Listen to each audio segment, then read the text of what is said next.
Guys, വൈകുന്നേരം ആയപ്പോഴത്തേക്കും എന്തുണ്ടാക്കുമെന്ന് ഇങ്ങനെ ആലോചിച്ചിരുന്നപ്പോഴാണ് നഗ്ഗറ്റ്സ് ഇരിക്കുന്ന കാര്യം ഓർമ്മ വന്നത്. പിന്നെ ഒന്നും നോക്കിയില്ല, അത് അങ്ങോട്ട് ഉണ്ടാക്കാമെന്ന് വിചാരിച്ചു. ഇങ്ങനെ ചില മടിയുള്ള ദിവസങ്ങളിലൊക്കെ ചായക്ക് കൂട്ടാൻ വേണ്ടിയിട്ട് ഉണ്ടാക്കാൻ പറ്റിയ ഒരു ഐറ്റമാണിത്. ഞാൻ നാട്ടിൽ നിന്നൊരു പ്രാവശ്യം വാങ്ങി ട്രൈ ചെയ്തിട്ടുണ്ടായിരുന്നു. പക്ഷേ എനിക്ക് അതിൻ്റെ ടേസ്റ്റ് അത്ര ഇഷ്ടപ്പെട്ടില്ല. ഇതെന്താവും എനിക്കറിയില്ല.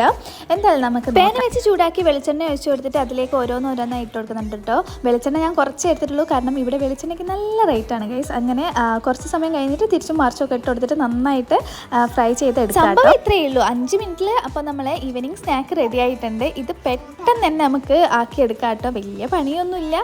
പാക്ക് പൊട്ടിക്കുക, പാൻ ചൂടാക്കുക, അങ്ങോട്ട് ഇട്ട് കൊടുക്കുക, ഫ്രൈ ചെയ്ത് അങ്ങോട്ട് എടുക്കുക. പിന്നെ നല്ലൊരു അടിപൊളി ചായയോ കോഫിയോ എന്തെങ്കിലും ഉണ്ടാക്കുക, അതിൻ്റെ കൂടെ കൂട്ടി കഴിക്കുക. നിങ്ങളിൽ എത്ര പേർക്ക് ഈ നഗ്ഗറ്റ്സ് ഇഷ്ടമാണെന്നൊന്ന് കമൻറ്റ് ചെയ്യണേ. ഞാനിത് ഇവിടെ സോസ് എടുത്തിട്ടുണ്ട് കേട്ടോ. ഇതിൻ്റെ കൂടെ ഇത് അടിപൊളി ടേസ്റ്റാണ് കേട്ടോ. എനിക്ക് ഭയങ്കരമായിട്ട് ഇഷ്ടപ്പെട്ടു. അപ്പോൾ അത്രയേ ഉള്ളൂ. ടാറ്റാ.